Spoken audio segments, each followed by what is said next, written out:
Hello guys, and welcome back to my channel. For those of you who don't know me, my name is Will. I am 17 years old and I've been living in Europe for the past 3 years now. I'm originally from the States, northern Colorado to be specific, and I'm sure you guys can imagine that after spending 2.5 years in Germany and now a couple months in the Netherlands, whenever I go back to visit home, I notice some stuff.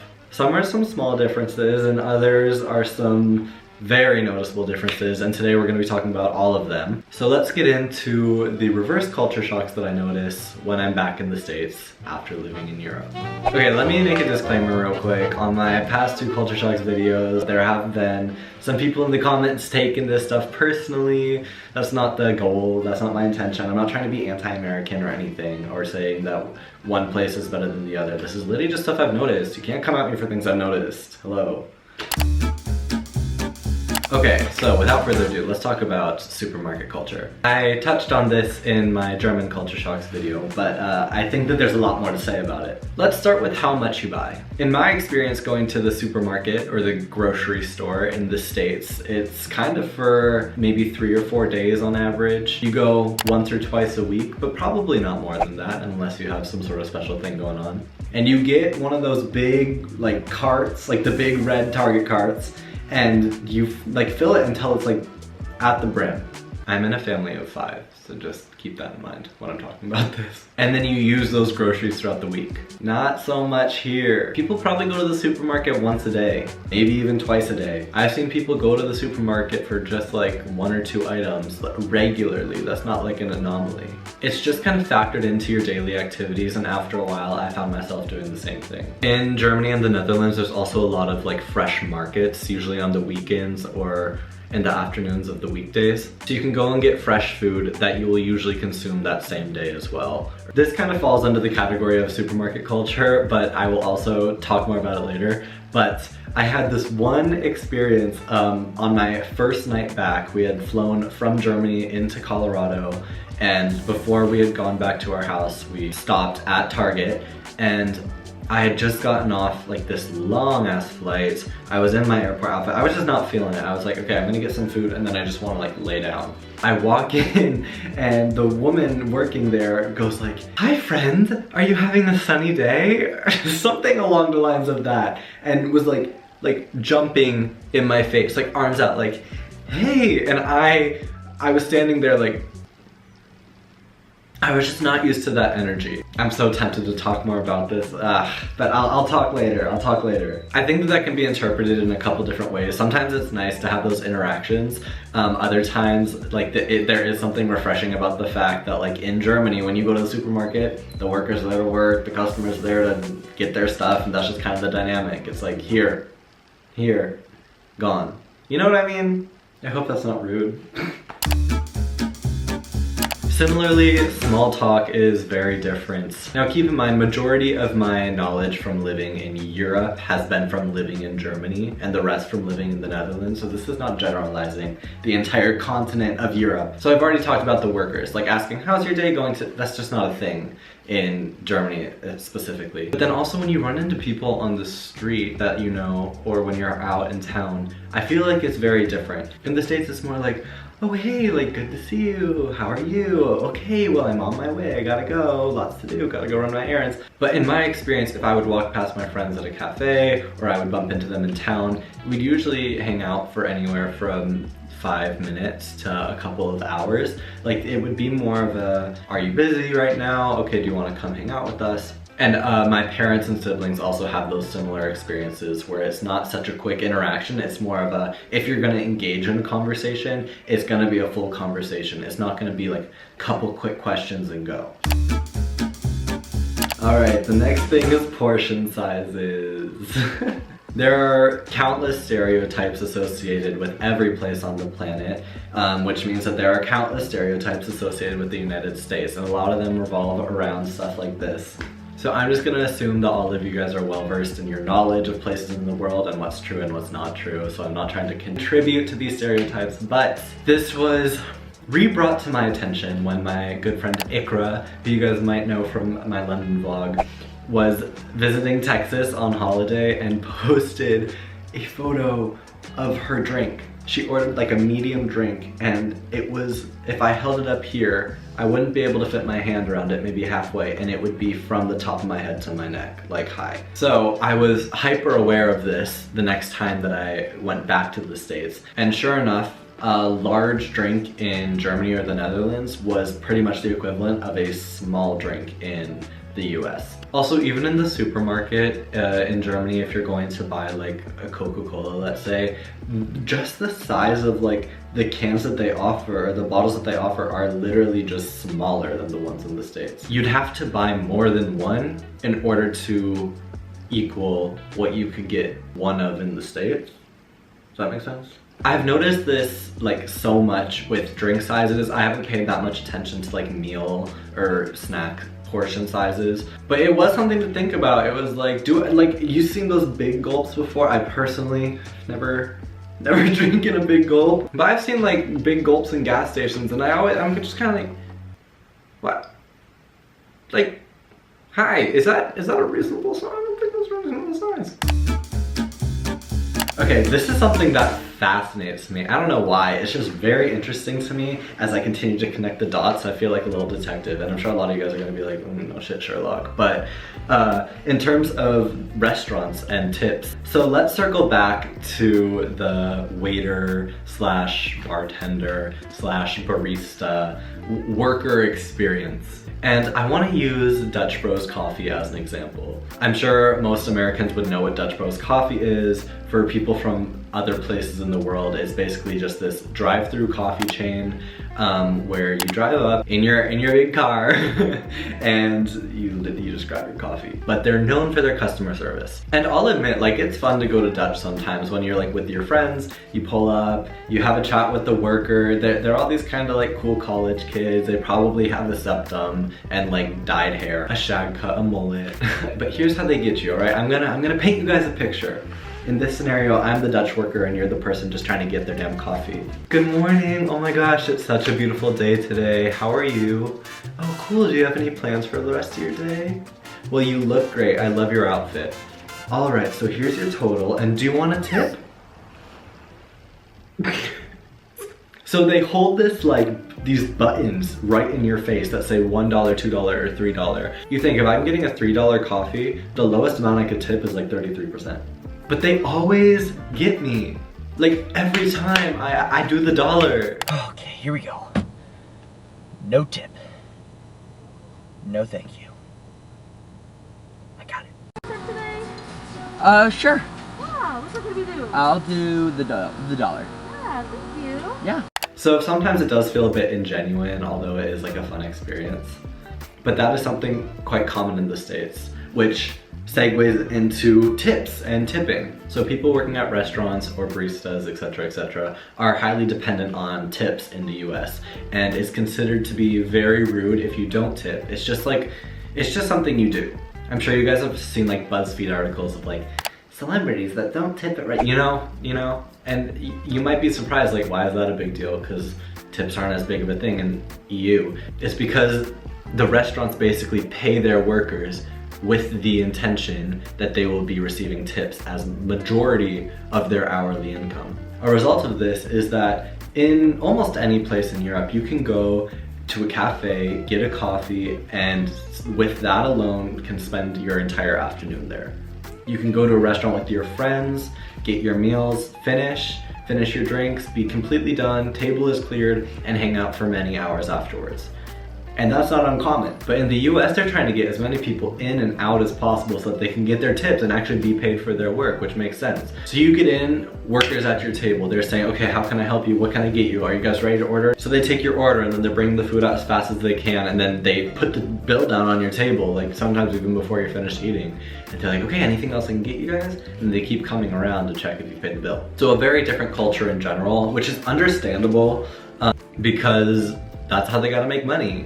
Also, US restaurants are like so loud, which I think is why Americans are loud. I was talking to my friend Carmen, who's from the UK. You guys know Carmen, come on. You actually told me like she always knows when Americans are at like a restaurant in London where she lives, because they're usually much louder than the majority of the people in the restaurant from the UK. And I think that there's a lot of factors that contribute to this.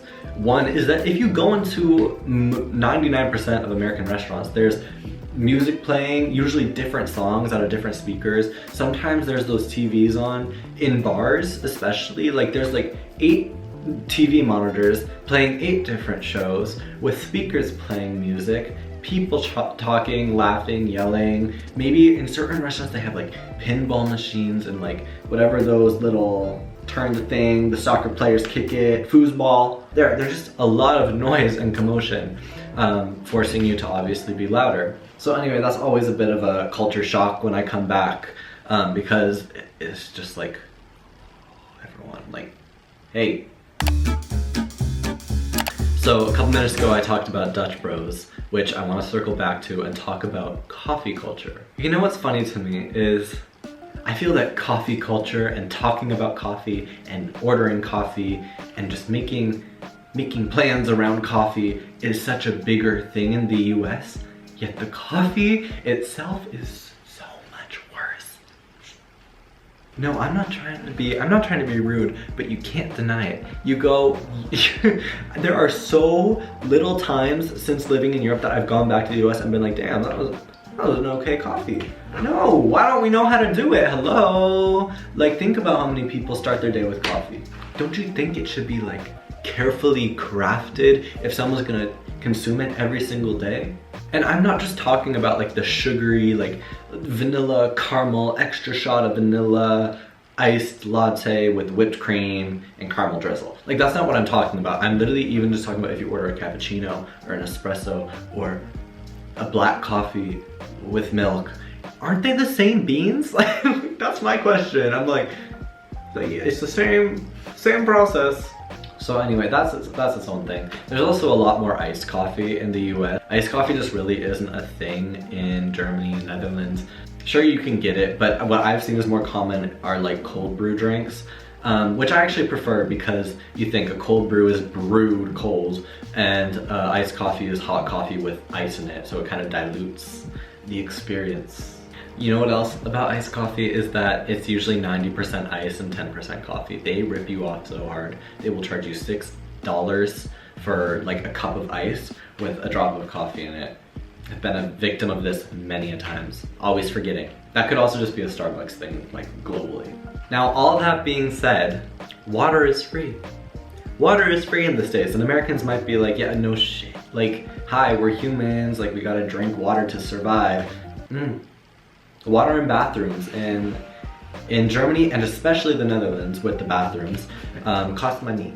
And not a little bit of money. Like, okay, a public toilet would probably be 75 cents, which is kind of a lot for like, I don't know, I think this is a lot.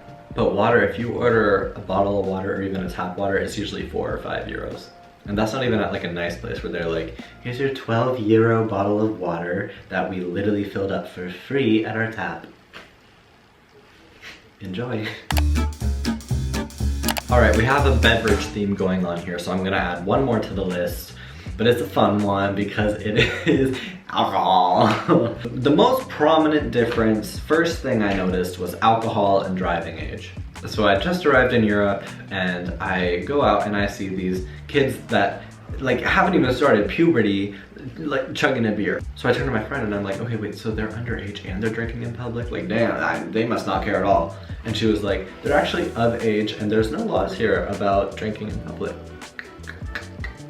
So yeah, they were 14 years old and you can consume alcohol at 14. You can buy alcohol in Germany at 16, but you can buy beer and wine, and then you can buy all alcohol at 18 in both Germany and the Netherlands. But you can consume alcohol when you're younger if you're with like a parent or guardian, and it's just more like common, like to have champagne at special occasions when you're like 13 years old is not uncommon. So at first I was like shocked by this. I thought it was like not the move, because in the US the drinking age is 21 for everything.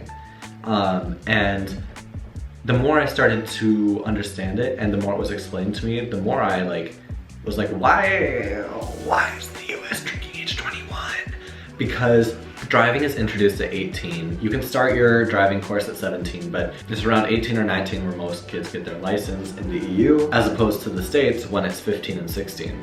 Alcohol is a familiar thing to you at a young age, and then you're 16 years old and you can start to buy it, and you can go out and you can make some mistakes, because whatever, that's kind of what these years are about, and then you drive. You've had experience with alcohol in the past. It is always an option, and then you drive. Versus in the States, it's you drive, and then alcohol is introduced. This also links to the public transport, because let's say, okay, you drive to a bar when you turn 21, you drink, what are you gonna do, take a bus home? There's not a bus. Unless you're like in a city, no, you gotta drive home, and you like you can. I talked about this for a long time in my German culture shocks video, so you guys can check that out. I won't say more about it, but like, come on, like, that seems like common sense. Also, I don't think I've ever met a person that didn't have like a drink of alcohol before they were 21. Like, we know that high school parties, they're just calling some like sketchy college kid, or like their brother's fiance's cousins, like dog sitter. Yeah. All I'm saying is, it's not like those laws are preventing people from actually consuming alcohol when they can do it legally. It's like, it's also all or nothing. Okay, we're gonna call it quits on that one just because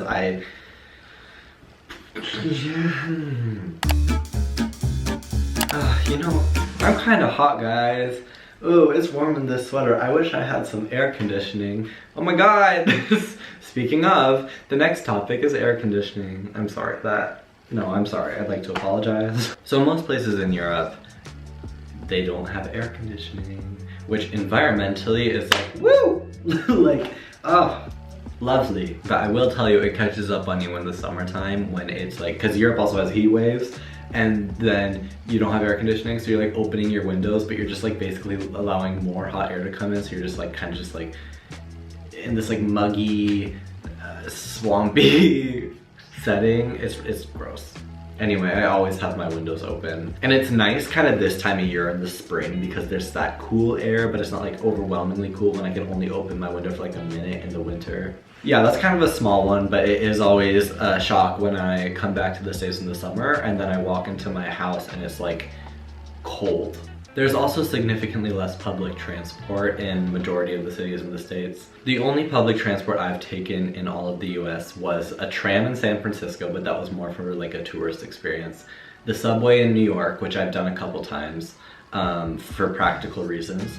And one time when I was like 7 years old, I took a train with my cousin and her family to a baseball game in Chicago. Now, besides that, that's all. I've taken like 6 trains this week, and like 4 buses, and like 2 trams. So I love the public transport options here. I do spend a little more money, but I guess if I equate that to how much I would be spending on gas and Uber, I probably actually do spend less money. But recently I have been seeing more buses in my hometown, and just like implicating maybe some more, maybe some steps in that direction. It would be nice. I think people are also just uncomfortable to take public transport unless you live in a city, just because it seems like such a foreign idea. Okay, I got 3 more things for you guys. The first is the imperial system and the 24-hour clock. The imperial system is kind of self-explanatory. I still don't really understand why it's used in the States. I think it would be easier if the whole world operated under the metric system, which it kind of does, with the exception of the States. But since I know it, like, I still use it. I've gotten better, especially with Celsius and stuff. Like, I can comprehend that more. Meters, I can do well. Also, I love the 24-hour clock. No, look, 17:42 right now. That's 5:42. It's known in a lot of places in the States as military time. If you guys are from the States, a lot of my friends in Europe use the 24-hour clock. And I definitely don't think this is specific to just Europe and just the States, but like seriously, it makes a lot more sense. 1 through 24, there are 24 hours in a day, but we separate it into 2 and then do 12, 12. Like, what if I want to meet you at 9 o'clock? Take this for an example. For the limited amount of friends I still have back in the States, the way I can keep in contact with them best is FaceTime. I let them know, I'm like, all right, I have time to FaceTime at 9 o'clock. For them, that can mean either, because, hi, is that AM or PM? Why don't we just say I have time at 2100? Or like a train time. Like your train's at 9 a.m. Oh, no, it's at 9 p.m. You know, just makes more sense. The last thing that I want to talk about is the Pledge of Allegiance. This is something, I'm not sure if it's still as prominent in primary schools, elementary schools, because I can't imagine that in our modern world in this generation that no one has kind of bring this up to someone's attention. There's nothing wrong with being patriotic and loving the place that you live, but I do think there is something a little thought-provoking about the Pledge of Allegiance. For those of you who don't know what that is, I'll try and find a video, but in my elementary school, when my siblings were in elementary school, primary school, there's an American flag in all of the classrooms, and in the morning, the principal would come in over the intercom and say, "Now let's do the Pledge of Allegiance." And everyone would stand up, put their hands over their right heart, and recite, "I pledge allegiance to the flag of the United States of America, under the republic for which it stands, one nation, under God, indivisible, with liberty and justice for all." That's right, word for word, because it's ingrained in my memory because I did it every single day for like 5 years. And I think there's a couple things weird about that. One, anytime a bunch of children are reciting a bunch of creepy, regardless of what the words are, like hello, they could be saying like, "The golden rule is to treat others how you want," but I don't want to hear it because it's weird. It's weird. Second of all, one nation under God is like, hello, kind of missing out on a big population of people with alternate views and beliefs. Also, I've just never heard of another like country that has anything similar to that. It gives me like this, you know, little ooh moment. On that note, those are my culture shocks. I do just want to end by saying every single time I go back to the States, I find things I'm shocked by, but I also find new things to appreciate and realize that there's certain things that I've really missed.